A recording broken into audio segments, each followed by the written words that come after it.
All right. Welcome to the first ever Let's Talk Lions live episode. This is a wild night. And it's all based off of one very wild week, the opening of free agency. So thank you all for joining me. Thank you for liking this video and for commenting, for being in the chat, dropping in your thoughts. And without any further ado, I'm going to welcome our special guest for today, Christian. How's it going, man? It is going great. I'm excited to be here. I'm repping the wings. Let's talk Lions, baby. Yo. So for those of you who have been with me since the very beginning, Christian has actually appeared on a couple episodes. So like right in the beginning when back in the fall, kind of had Christian on, discuss some college prospects, discussing some of the upcoming games. So Christian was the first ever guest to ever be on Let's Talk Lions. And it only felt right to have you on for the first ever live episode. But very appreciative. Yes, for sure, dude. And honestly, man, you have a YouTube channel of your own. I go to Christian for all of my financial needs. He's basically my own Gringotts. That's right. Christian, what do you do? What do you do on YouTube, bro? So as the sign says behind me, I am not a financial advisor. This is my visor. That's why I'm wearing a visor. I'm not just doing it to make a fashion statement. But it is good. Channel name. Correct. No, I love that. And people really don't. It's like 50-50. Like some people are like, you really need to drop that visor joke. It's corny. And I'm like, that only makes me want to do it harder. Like I want to. So yeah, I have a channel, started it like a month and a half ago. Talk a lot about stock market, finance. I'm hopefully trying to make you guys some money, but I'm not going to tell you guys how to make money because, again, not a financial advisor. But so yeah, I post videos in there 4, 5, 6 times a week. Just, Yeah, Christian, actually, it's very interesting. So for those of you who are just joining, welcome to Let's Talk Lions, first ever live episode. Christian and I watch every single Lions game together. So that is also why he's here for the show. You guys get a little glimpse into my real life, into a very good friend of mine. Christian and I have experienced many woes together, and mainly woes, actually. Mainly. I would say just about only woes. So yeah. Yes. And so I'm looking at everybody in the chat. What's happening, guys? I hope you have brought your uppers with coffee, and I also hope that you have all brought your downers with some sort of adult beverage, because the two of those mix very well. And because I said they do. I mean, come on now. But yeah. So thank you everybody for joining. We got a couple things that we are going to be talking about today. First and foremost, vacation was awesome. I really appreciate, truly from the bottom of my heart, all of you guys and girls being very supportive of me taking a week off, getting out, being able to spend some time with my wife and take a step back. But in that time, so much happened, and we got to talk about it. First and foremost, 3 things we're going to do today. Number 1, we're going to be talking about all of those departing from Detroit. Secondly, we're going to be talking about all of those who so far are now going to be donning Honolulu blue, the same way you might don some chainmail in Dungeons and Dragons. And lastly, we are going to have a little bit of a Q&A. You guys drop some questions in come the end. We'll talk about it, answer your questions as best we can. Quite frankly, I'm also expecting you guys and girls to give me some news that maybe I somehow missed over the last week, because a lot happened. So let's get into it. First and foremost, all of those that are leaving. Christian, I don't know what you've seen or how much, but obviously there's like 18 guys getting shipped out of Detroit. I know. I saw the list that you sent me, and like I knew about some of them, but I just kept reading, and I'm like, we don't even have a team anymore. Let alone the team that we do have. I don't know any of the people. It's not the same team that we sat and watched all last year. Which it's a completely different team. Well, yes. Yeah, you're right. Yeah, I know, right? Yeah, there are some instances where it is a true bummer. First and foremost, Matt Prater. R.I.P. He was the GOAT. I didn't even know about that until you sent me the notes this morning. So that was that was a killer. Where did he go? Did we release him? He's going to Arizona. It's a 2-year deal. He will be going to Arizona to be their kicker. We actually get to play them this season, so I am looking forward to seeing Prater. But we know that Prater's going to get out there and kick a bomb to beat us in the last seconds of the game. Okay, but like, can we just talk about Arizona for like 4 seconds? What the heck are they doing? They have J.J. Watt. They signed A.J. Green. They have DeAndre Hopkins. They have Kyler Murray, and now they have Matt Prater. They want to win. They want to win, man. And they're going for it now with Kyler Murray, obviously DeAndre Hopkins and his huge hands. Like, there is a lot going on. And that's just, you're also looking at now LA with Stafford going there, which we will get to. But yeah, Arizona is making some big moves. They are. Specifically looking at Prater, I am truly bummed. Personally loved Prater, and he did have his worst season thus far in Detroit this last year, to the point where, Christian, I remember we're sitting there watching games and we're like, did he just miss? And like, yeah, because we were watching him deteriorate in real time. Yes, that's a good way to put it. Deteriorating in real time. Yeah, it was really tough seeing Prater fall apart the way he did. I am really bummed. I am happy that he's going to continue his career, that he gets to go to Arizona for a 2-year deal. Yeah. That in and of itself is really good. And it's very interesting going to see who we're going to be bringing in. We'll get to that. Some other guys leaving. Obviously, we know that Desmond Trufant is gone. We have got Christian Jones gone. Russell Bodine, Justin Coleman, Jesse James, praise God, Joe Dahl, Danny Shelton, and of course, Chase Daniel. Now, these are just the guys getting released. These aren't even like unrestricted free agents kind of getting picked up in other places. These guys just see ya. Now, Desmond Trufant was picked up by Chicago for a 1-year deal. Best of luck, Chicago. Have at him. But looking at all these guys, all I can say is thank God that Chase Daniel is out of Detroit. Couldn't stand him as a backup. So now who do we have as a backup? So that we will get to. We will get to later, which is a very interesting pickup. And he's from Green Bay. That's all I'm going to say for now. We'll get there. Okay. But yeah, so those are some of the guys that are leaving, being cut. Then we also have a few trades that transpired. Obviously, the official one that came into was Matt Stafford for Jared Goff. I would love to hear your thoughts on that as a whole, because you and I have not had time to talk about that yet. So give it to me. I was thinking about it this morning, and my first thought was, because obviously we get Jared Goff, they got Stafford, but we also got a couple picks, correct? Oh, did we get a couple picks? Okay, but them. We got a first round in 2022. We got a first round in 2023, and we got a third round this year. And then did we give them anybody else? Matt Stafford. Him. Okay. So freaking rifle for an arm. Oh, I thought you were going to say wife. No.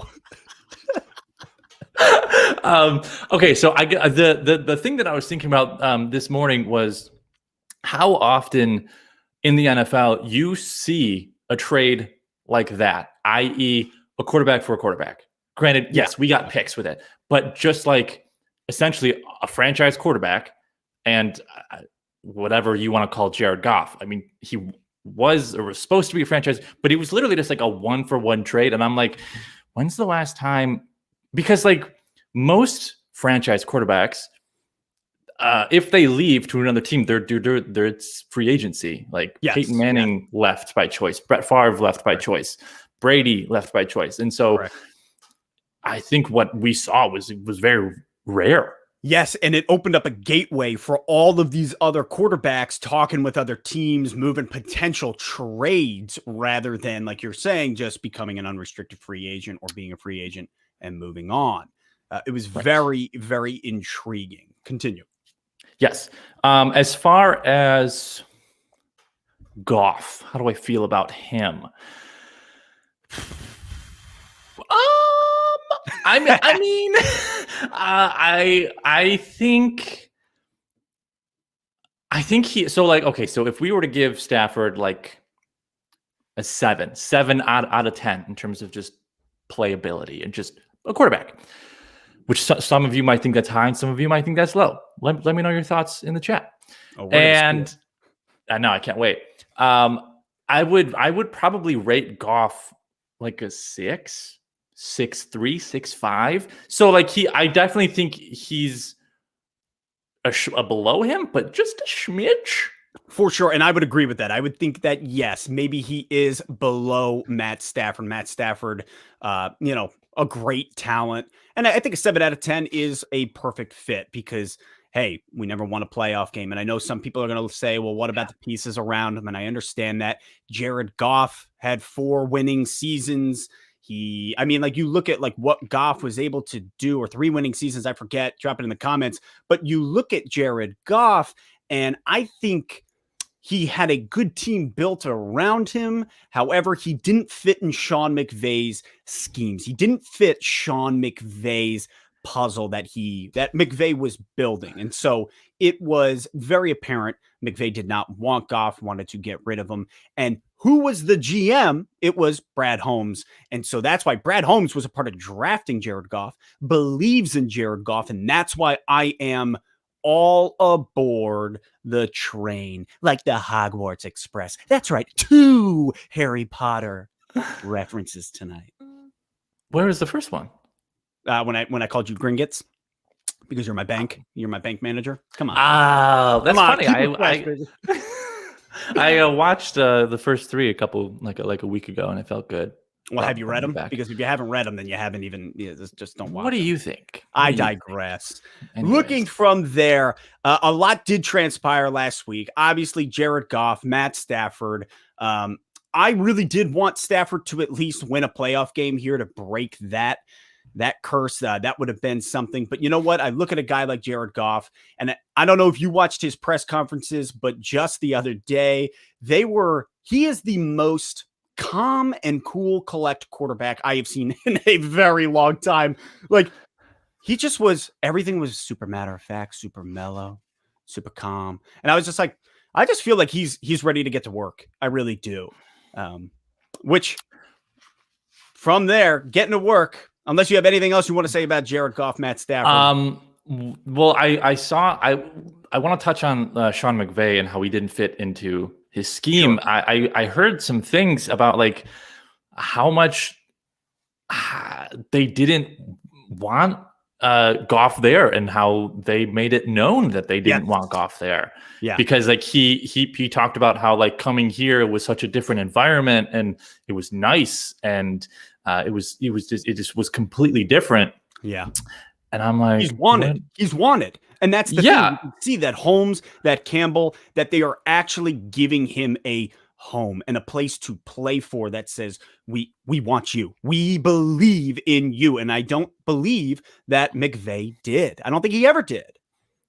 I guess it's like how different is Goff and Stafford? So like, how is Stafford going to be how is he like a 180?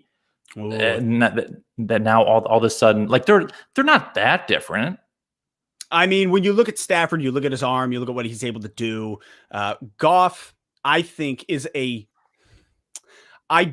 I would say Matt Stafford is the level up, as maybe one Brockers might have said, and Twitter will not let him ever forget that. However, looking at Goff, I do believe that he has a lot of potential, especially in the shotgun. I like him out of shotgun. That's just personal preference. I think that's where he plays best. He said he plays best there rather than under center. All in all, the ball that he throws is not going to be as hard. Maybe it'll be a little bit more catchable, and people's hands aren't going to look like the Grim Reaper came to town. So, man, nice. that means that we're not going to see any car wash balls anymore. We will not see any more car wash balls. Thank God. Now, I do want to talk about a few of the guys who are being we'll say, sent off into the sunset like Frodo into the Grey Havens. Spoiler alert. Wide receiver Kenny Galladay. He heading to gone. the Giants. Gone. Which I am more than okay with. I think we knew that if he didn't get franchise tagged, he wouldn't be staying around. Going to the Giants actually makes sense now that they have a deep threat. Danny Dimes has somebody to actually throw the ball to. Yeah. I am happy that Kenny Galladay's out of here. I think a lot of Kenny Galladay this last season was it was frustrating. It was a frustrating season. He was never on the IR. We never knew what was going to happen with Kenny Galladay. And it felt like, as a fan, it felt like you don't want to be here anymore. And you're making it known by the behavior, if you will. Sure. And yeah. I never want to be a guy who's like, oh, they're faking the injury. But I couldn't help think it. I mean, because like who really knows what was going on in the locker room that whole season? Like who knows if Stafford knew that this was going to be his last season? Like we don't know. Sure. So like if that word came out, then yeah, at that point Galladay's like, yeah, I don't want to be here either if I don't have a gunslinger to throw me the ball 50 yards down the field. And I don't think he's hopeful that Goff could do that. So I'm sure he wanted to get paid. Yeah. Oh, yeah. And he did. He got the $18 million a year, 4 years. I think it's like over 72 over 4 years. All I know is it's $18 million 4 years annually. So he got what he was looking for.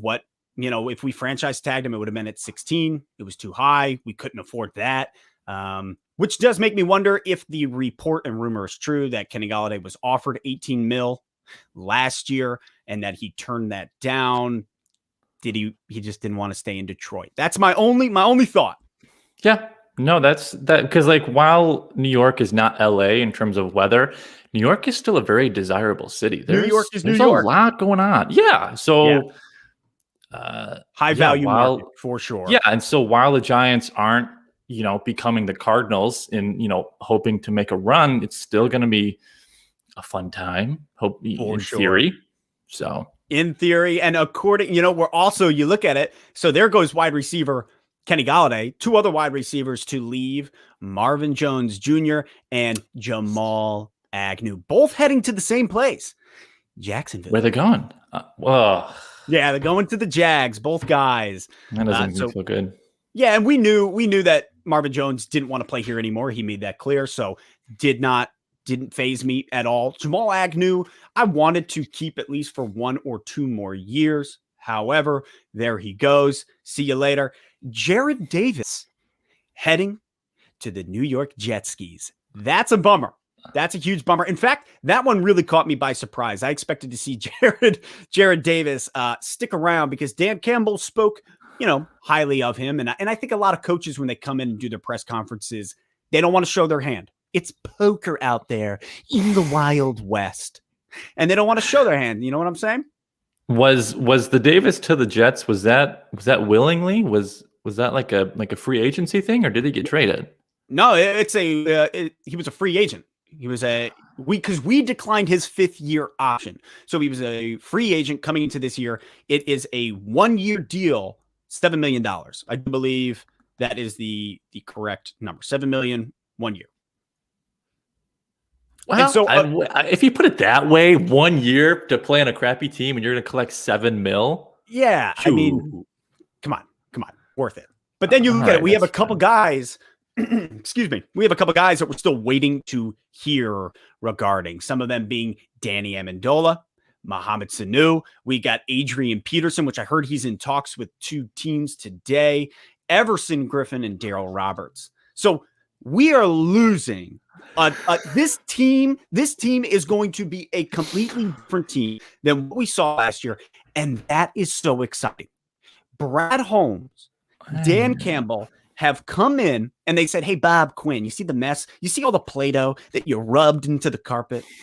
We're going to get that out, and that's what we are working on. That's what they're working on. I'm super amped for it, and so we're going to roll into the second spot, which are a lot of the guys coming in. Okay. So obviously we did talk all about Jared Goff already. And I saw a lot of excitement in the chat room. I saw a lot of people. Wow, it sounds like I'm like on AIM. Remember AIM? In the chat room.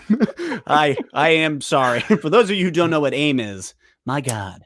I know, right? You're missing out. That's how my Yes. mother found out that I was very interested in a girl named Sonia. So woof. Woof. Woof. But hey, we went to prom years later. It was a great time. Now It all worked out. I digress. Andrea is in the other room. She's just like, what are you talking about, man? Anyways, moving on. Some of the guys coming in. The one that I am most excited for, running back from the Green Bay Packers, Jamal Williams. If you listen, I don't know if you saw my video today. I put it out in the chat room. I know a bunch of people have already seen it, all about Jamal Williams. This guy is literally perfect because obviously Kerryon Johnson is broken. Well, he's Kerryon Johnson. Yeah, he's Kerryon Johnson, and he has a lot to him that is good, that could be of value. The problem is, can you stay healthy? Can Kerryon stay healthy? And so right before I left for vacation, I put out a video about Kerryon, about that. And then upon coming back, Jamal Williams is signed.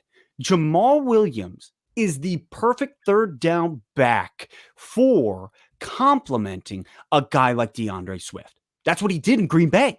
That's what he did. He was the perfect complementary piece to their running back, Jones. And so I look at it and I look at what he offers. His receiving yards are incredible. His rushing yards as a third down back, incredible. And he's a great pass blocker. I am so excited to see the two of them come under Deuce Staley and Anthony Lynn.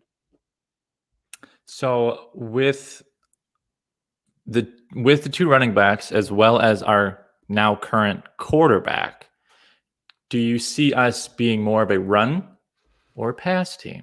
I'm going to be honest. I hope to see the run utilized heavily here in Detroit. And I think we will be. I think it's going to be, it's tough to say at the moment, especially I'm waiting on really the draft to see where we push forward in that regard. But I do see where Detroit has always been pass, rush. I see this coming into motion. And so I hope that there is just a leveling out, because, you know, if other teams know where your strengths are, that's where they're going to put their defense. That's where they're going to put all their work. And so to me, looking at it, I think that we are going to utilize the run in a way that Detroit has not in years. Yeah. And I would, because when's the last time we've had a rusher get over 100 yards in a game? I feel like we did it like maybe a couple years ago, but that was like once. It was with Kerryon Johnson. I believe that he was the first guy to break the record 2 years since ago. Like Reggie Bush. Yes, literally since Reggie Bush. Yeah, and so like if we only had one rusher do it in one game since Reggie Bush, clearly we're not a running team, and so obviously teams come in here and they know that. So yeah, the cards were technically always stacked against Stafford. Like he always had an uphill battle because he never had a running game to rely on. And so like while we always thought that he was a crappy quarterback, I mean, yes, he's not perfect, but the cards were definitely never stacked in his favor. Yes, and he had to take the brunt.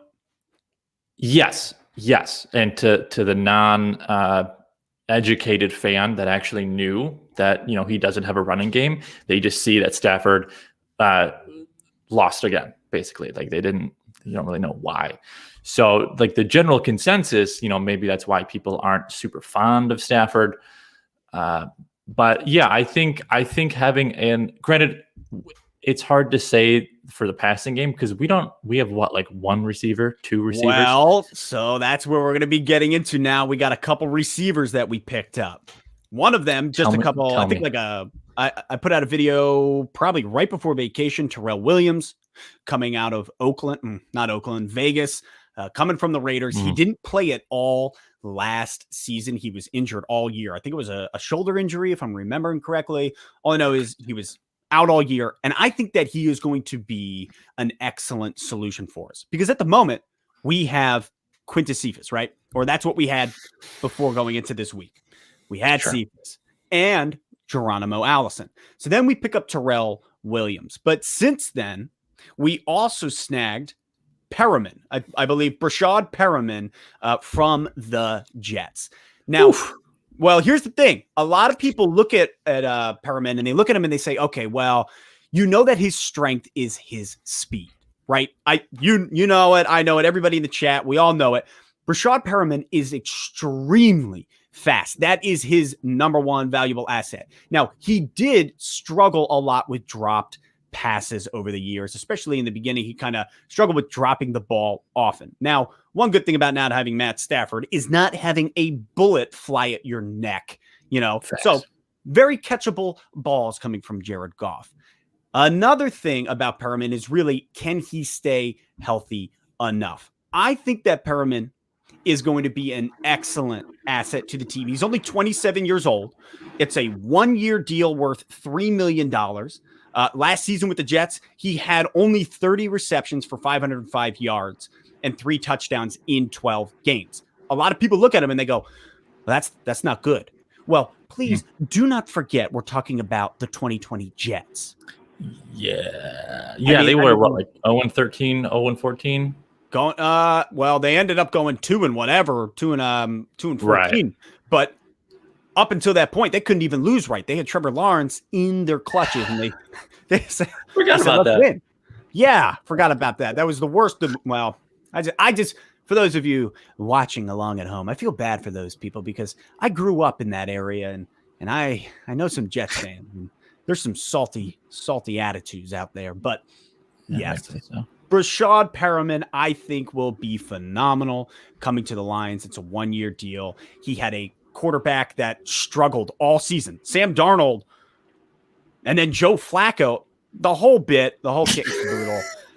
I'm excited to get him here into Detroit. So that is one wide receiver, Terrell Williams being another. We got those 2 guys coming in, and we also picked up another tight end from one of your favorite teams from the New Orleans Saints, Josh Hill. I do. Wait, we picked up Josh Hill? See, I like doing this with you because you're learning so much right now in front of everybody. Yes, we picked up Josh Hill. Why would they trade Josh Hill? He was like their second quarterback. No, you're thinking of Taysom. Hey, that's all right, man. Hey, everybody makes mistakes. Everybody has those days. I got so excited for no reason now. No, yeah, that was too much. I was like, wow, you really like Josh Hill. No, Josh Hill, he's 31 years old. He's a tight end. He's your classic tight end 2 or 3. He kind of fits into that. And so we got Pro Bowler, TJ Hawkinson, tight end 1. Then you put in Josh Hill at 2 or 3. Honestly, I'm looking forward to seeing what we do here, specifically in the draft. I don't know where we're going to go. I am so thrown. Because what pick do we have? 3? 7th. We are 7th. 7th. And now, clearly, I was off. When I think now, granted, this was we still had Stafford when I was hearing these mumblings, but has there been any talks of us possibly trading that pick? So, yeah, well, I have not watched the most recent Mel Kiper draft. Before that, it was us potentially trading back to 12 with San Francisco and then also acquiring a couple draft picks in doing that, then moving up to 7. That's kind of where it was looking at earlier. I think that was after the Stafford trade. I have not looked at the most recent one, but I am still more than happy. I would love to trade back. That's my own personal opinion. Let me know what you guys think. I would love to trade back because I think in trading back, we have so much more of an opportunity to acquire draft picks for next year, a year when we can actually have a college season, when proper scouting can be done, and allowing Brad Holmes to build out the future of this team. This year, it's kind of, you're basing a lot off of 2019 and some of 2020, of course, but a lot off of 2019. Yes, I'm skimming the chat real quick. Just a full disclosure, I am not the NFL guy. Jay, Let's Talk Lions is your NFL guy. I am your college guy here, people. It is true. So yeah, I clearly don't know every person in the NFL. And as far as hockey goes, well, if the Wings didn't suck, maybe I'd watch them a little more. But yeah, that just need to clear that one up. So I'm not a complete idiot. I'm just, more specialized in the college game. And very specialized in telling people where to put their money. Yeah, feel free to click the link down in Jay's bio and go subscribe to me if you want to learn about stocks. Way to plug that so hard. And also looking at this, I got some guy, Ruger Dime, asking, some Lions YouTubers don't want to trade down, though. Why? Great question. I don't know why. I think a lot of people are kind of in this, well, when you're in the top 10, take advantage of it, grab what you can, especially people that are looking more quarterback heavy, which leads me to saying, I don't think we need to look for a quarterback not this year. Why? Well, bringing in Jared Goff, but also Christian. You asked a question earlier, who is the backup that we're bringing in? And it's quarterback from the Green Bay Packers, Tim Boyle. Yeah, I see that. Tim Boyle, he came into the league, I believe, in 2017, or it was either 17 or 18. He's played under Aaron Rodgers. He's been the backup for 3 seasons now. He's been able to learn under Aaron Rodgers, which to me is incredible. As much as I loathe that man, as much as I sit here on a Sunday and in the rawness, the things that I do feel and maybe say, as much as I hate him in the game of football, let's just be clear. Sure. I think he would be a phenomenal teacher to learn under, specifically looking at a guy like Tim Boyle, who coming into the league, there was a lot of not skepticism regarding him. However, he has been able to learn under Rodgers, and I like that. I like knowing that he's been able to learn under one of the best to ever play the game. And we signed him, I'm pretty sure, it's a 1-year, $2.5 million deal. So you look at Tim Boyle or Chase Daniel for way too much money. It just makes sense to bring in a guy like Boyle. Plus, Boyle, after Jordan Love gets drafted last year, he's like, yes. He's like, what am I doing? No. Yeah, because like as you were talking about Tim Boyle, and I'm like, Tim Boyle is not the same dude that they drafted last year that shocked the entire league, including Aaron Rodgers when they drafted Love. And I'm like, it doesn't really make sense for them to have Tim Boyle, which is just a great name, by the way. I just love that name. Feels very American. Maybe he's the guy that I get a jersey. Now that Prater's gone, who are we getting jerseys for? I don't know. I don't know, man. It's gonna be a good year, though. Maybe Goff. Everybody, just get your Goff jerseys. Let's go. Yeah. Some more depth that the Lions have created is defensively. Obviously, defensively, we are struggling. That's where our biggest problem was last year under the brainiac Matt Patricia. Right? Here's this rocket scientist that couldn't even put together a team at all. And then he was like a dog and crawls back to his own vomit and he goes back to New England. I'm like, I mean, he always wore the pencil behind the ear. So I think that may have tricked us into thinking that he's like, well, if I could just keep this pencil here, people will be like, he must use that pencil a lot. He must be smart. Paycheck. That's what it's all about, baby. Maybe we should start doing that. Maybe that's what all right. That's what's going to happen in the next video. Pencil behind the ear. Looking at it defensively, one of my favorite moves defensively we're about to get to. But before we do, we also grabbed defensive end Charles Harris. Now, the good thing about Harris is he's a former first-round draft pick. He was 22nd overall to the Miami Dolphins back in 2017. Now, in Miami didn't feel that he panned out in the way that they were hoping that he would. So he ends up getting shipped out to Atlanta for simply a 7th-round pick. Does this sound familiar at all coming up with a man named Brockers? We're going to get there. But he gets shipped out. And then looking at him, Atlanta really picked him up in order to create depth defensively. Something that we struggled with last year was having good depth, having a good player to be able to back up, to allow other guys to go get rest, to get back on the field. And so I like this because of the depth it will be creating defensively. I think we're going to use them very similarly. Yes, I would love to have. I don't want to have a player get hurt, but I would love to know that if and when that player ever does get hurt, that the person that's coming in, we at least know his name, and that B, he's just maybe just a smidge worse, and not like, oh, you got burned and you keep getting burned every time. It'd be nice to be like, oh, sweet, bummer, you got taken off the field on the cart, but I'm not too scared now. Yes. Yeah. So I guess that goes back to the point of, because I've been skimming the chat on people thinking about trading back for picks or not. And I think that because we're not technically in the market for a quarterback right now, and we need so many people and pieces, trading back to get more picks and pieces, in theory, sounds like sense. Now that depends on if we think that this draft class is worth it. And I guess we're just going to have to wait and find out on April 15th or whenever the draft is. I think it's on the 29th this year. I think it's late. I really do think it's April 29th. I do believe maybe the 28th. I believe it's in one of those days. Yeah, I think it's late. I think it's very late.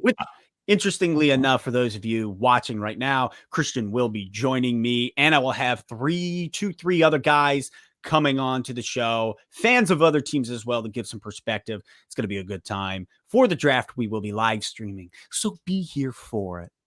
Now we get to big defensive tackle Michael Brockers. This guy we just got from the LA Rams is huge. The signing of Brockers, I think there's the side of me where I'm very afraid, and I think many Lions fans are, of watching a coach or GM bring in guys that they coached before because of what happened with Matt Patricia. Matt Patricia said, hey, I got a list of 16 guys that once wore this little other color blue over here. We're going to bring them in, right? So we had Patricia do that, and now there is a skepticism that has just welled itself deep into the pit of my being.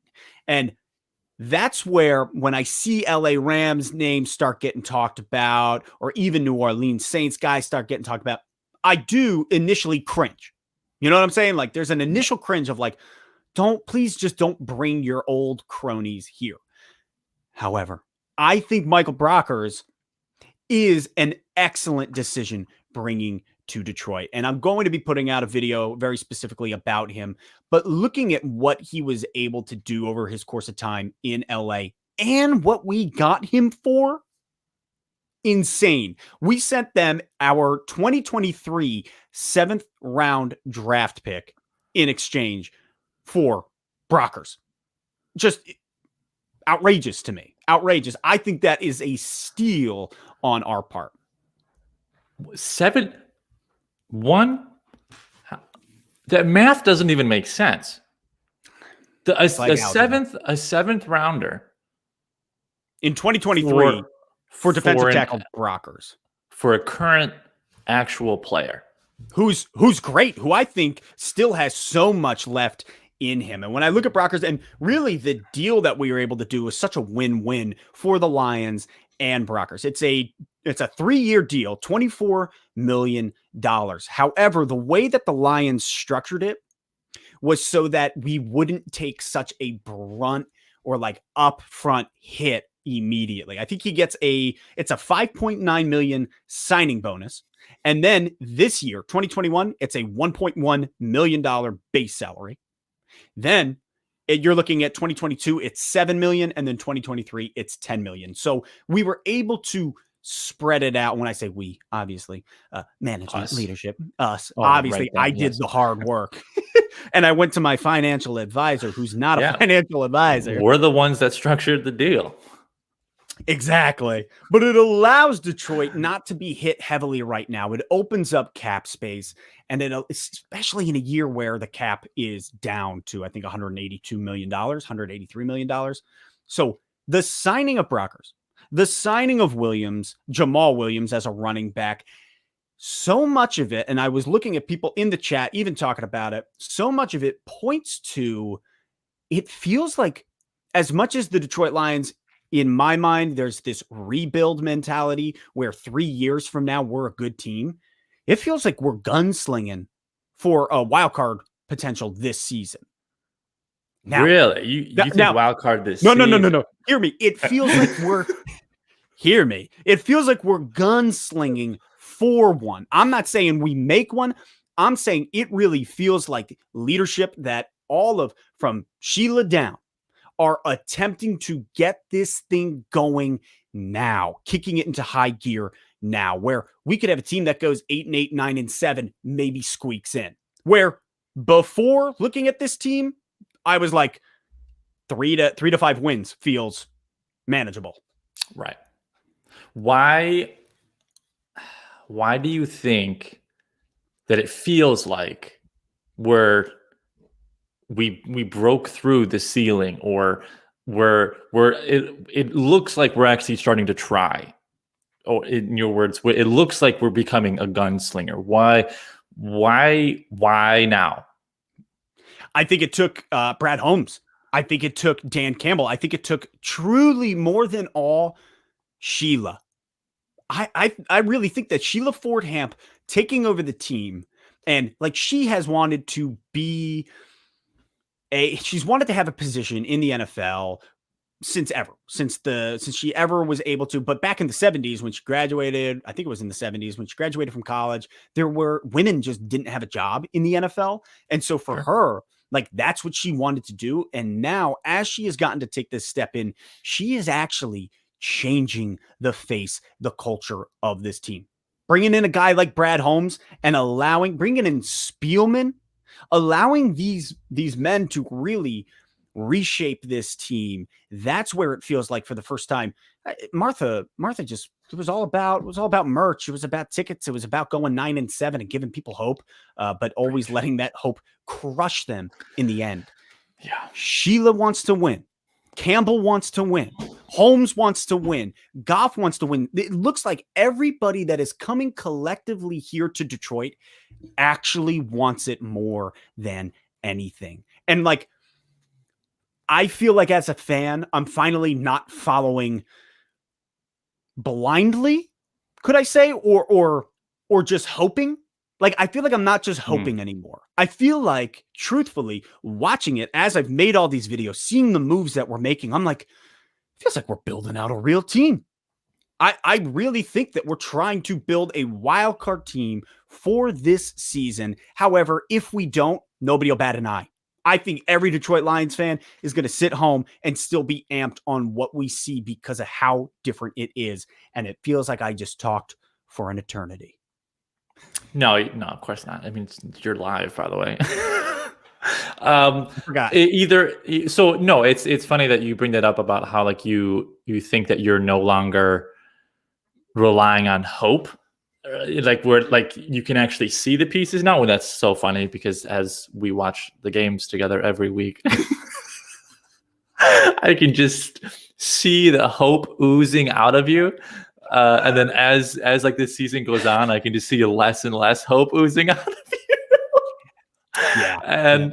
And so maybe now that you think that we're actually positioning, I think it could be one of two options, and let me know in chat. Either you're just too deep. You have started to drink the Kool-Aid and you can't see outside because you're so immersed in it. Love me that Kool-Aid. Or you're right. I feel like I mean, because that is a thing where, like, if somebody gets, with anything, you just get too close to something. Christian, I don't think. Look at the coaching. Look at the coaching staff that they have assembled, that they brought in. They brought in all these guys that used to be players. They're now coaches, player coaches. You look at Antoine Randall L coming in as the wide receivers coach. Looking at Deuce Staley coming in as an assistant coach, but also as the running backs coach. Anthony Lynn is our offensive coordinator. I'm just like Aaron Glenn from New Orleans being our defensive coordinator. Campbell, the whole kit and caboodle, 9 yards of equipment that can almost get you to a first down. It's a kit and caboodle reference for anybody who doesn't know what it is. Look it up. You'll have your mind blown. But when looking at it, I'm just like, everything is sensible. I had a guy comment on it, and he was like, on a video, he was like, I'm 70 some odd years old. He's like, this is the most sensible move. These are the most sensible moves I have seen the Lions make in all my life. And I'm like, oh my God, 70 years of this. That man has seen some stuff. And it all just feels real. And it's not the blind hope anymore. Looking at the coaching staff, looking at the players that we're shipping out, and looking at the players that we're bringing in, this is the most I've ever been excited for an NFL season. The offseason has been so inspiring, so exciting that let's just make videos every day, just pumped seeing what we're doing here in Detroit. Well, to hear that this is the most excited you've been is very interesting, because I remember last year. 10-6. You were so hyped. Oh my gosh, that first game. Chat, you guys obviously remember what happened. You gotta go there. Game. Swift dropped the ball in the end zone. You remember me laying on the ground? Yes, I not only watched the play happen live, but then I in slow motion, and then I turn and look, and you're just on the ground, and I'm like, oh my gosh, he cares so much. And meanwhile, I'm just like, last Lions for it. Yeah. I was literally amidst a jump. I'm jumping in the air. It turned into a World War I fighter pilot plane dive, Mayday, straight into the ground. I just laid there, and I was like, so this is real life. This is it. Yeah, I think that was your moment that you became a real Lions fan. All in all, the hope is turning more into actual belief.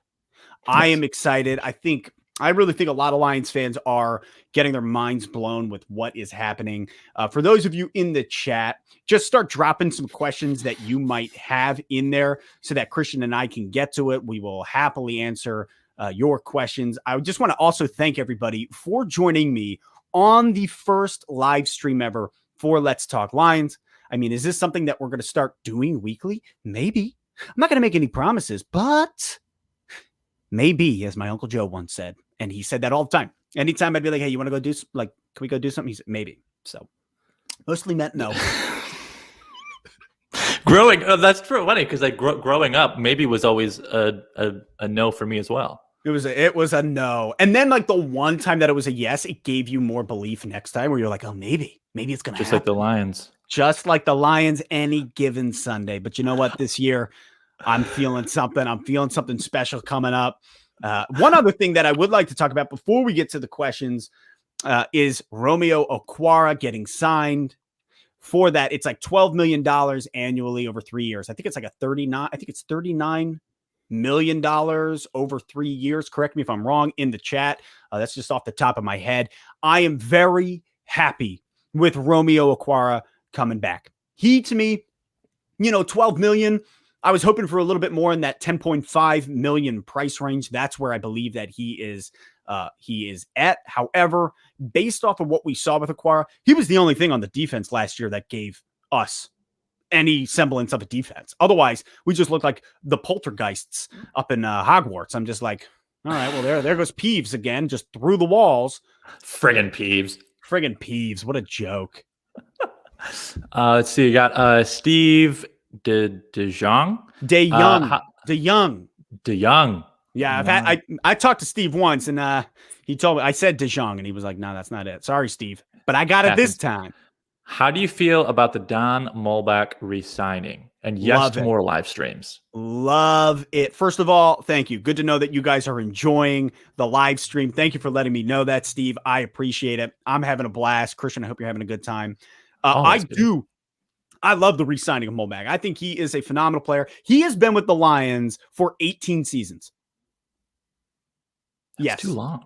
18. See, or this is his 18th year. I'm just like, this guy wants, like, he deserves to win more than anybody else. I love Mulbag. I think he's phenomenal. Bring him back. Excited to have him be on the Detroit Lions once again. Plus, his facial hair is just great.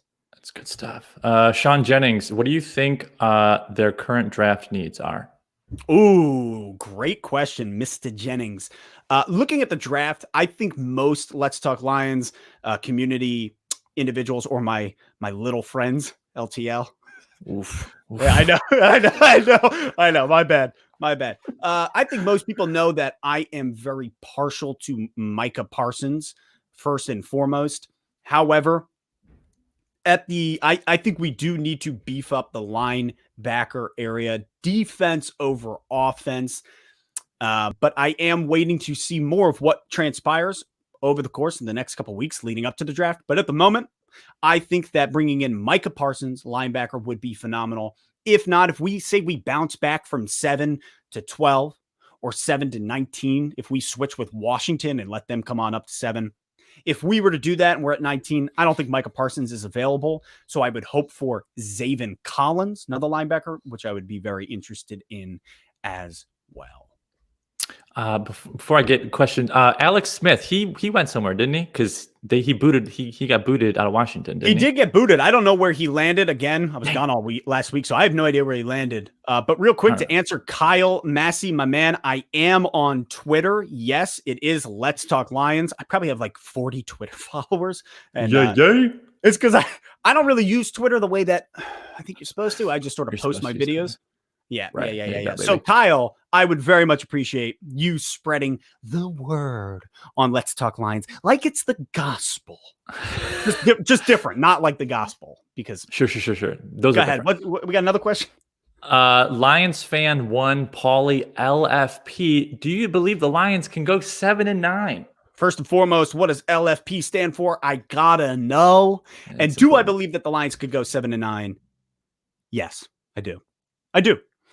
Looking at our schedule, we have a very tough schedule. However, based off of what Brad Holmes is cooking up in the mess hall, I'm very excited. Cooking it up, baby. Cooking it up. And you know what? Going 7-9, you're unbelievable. Let Russ cook. It's hard because I don't believe in tanking.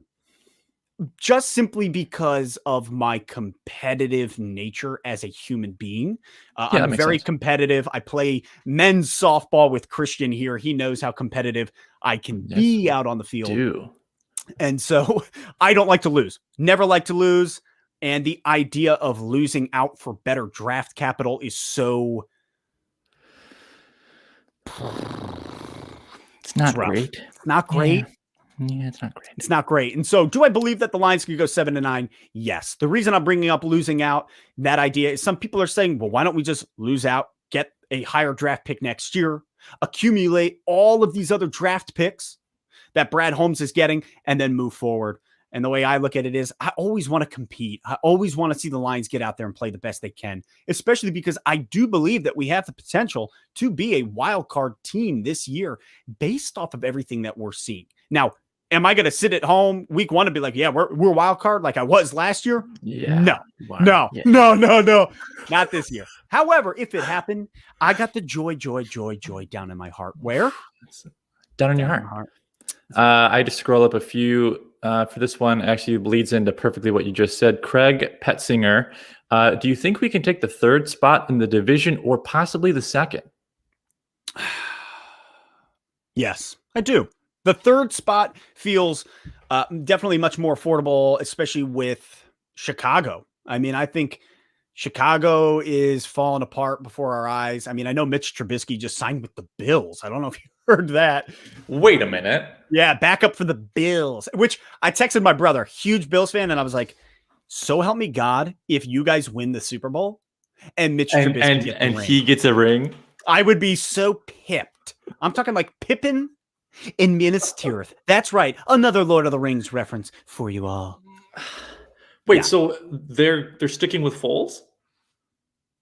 You talking about the Bills? Oh No, no. the Bears. I'm sorry. You're talking about the Bears. Actually, well, there was a lot of talk with the Bears regarding who their potential quarterback could be. Would Deshaun Watson go there? I'm actually not 100% sure where they are at and who they are sticking with. But looking at them, I know that they shipped Mitch out.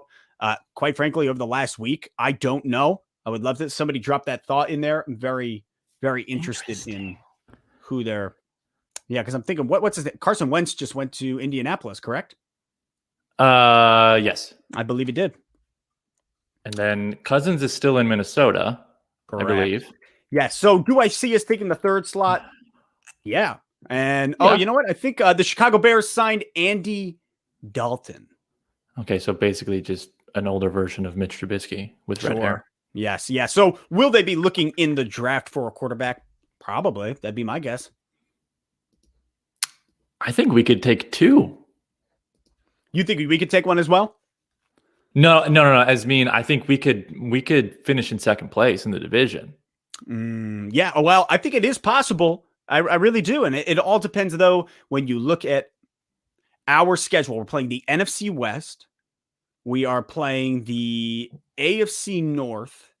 We're playing, obviously, 6 games are devoted to interdivisional. And then it's Philadelphia, Atlanta, and I feel like there's one more that I can't place off the top of my head. But I also do want to thank Jonathan Foster, Ian Schaefer, Mike Taft, and Dwayne James all dropping in there that Andy Dalton is going to the Bears. The Red Rifle. Well done, Mike Taft. Well done. Yeah, I think 2 or 3 is definitely a possibility. Plausible? Yeah. Interesting. So we're playing the NFC West, right? Yeah, which is Arizona, LA. Lost.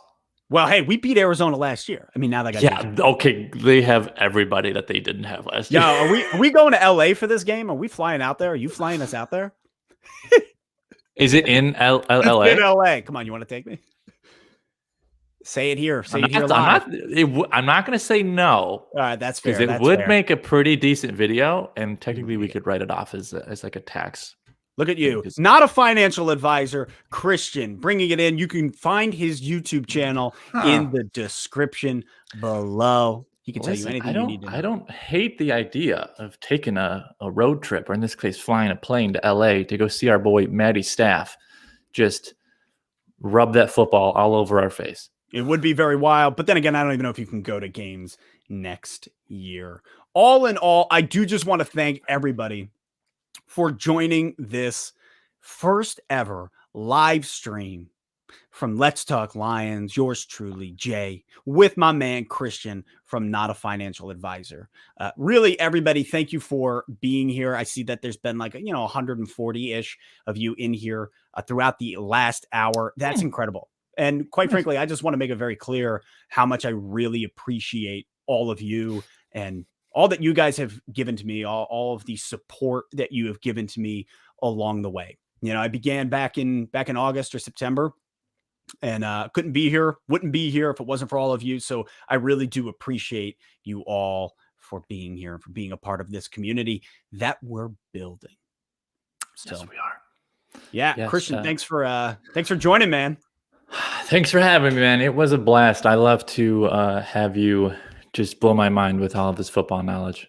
Hey, we'll have to do it again, dude. Yes, I will gladly be your comic relief whenever you need it. And you are that always. You always have been. You always will be. That's the goal, baby. Excellent. Awesome. Well, everybody, thank you for joining the first ever live stream from Let's Talk Lions. We will do this again. Thank you for liking this video, for throwing your thoughts in the chat. You guys are all awesome. Look at that. Zach J. Let's not forget to hit the like button. Zach, bringing in the heat right at the end. Doing what we're all thinking. Josh Thayer, he's upset we're leaving, but that's okay. Thanks, Josh. Thanks for being a part of this. Everybody, you're awesome. Christian, you are awesome. We will do this again. And until tomorrow, I will catch you all next time on Let's Talk Lions.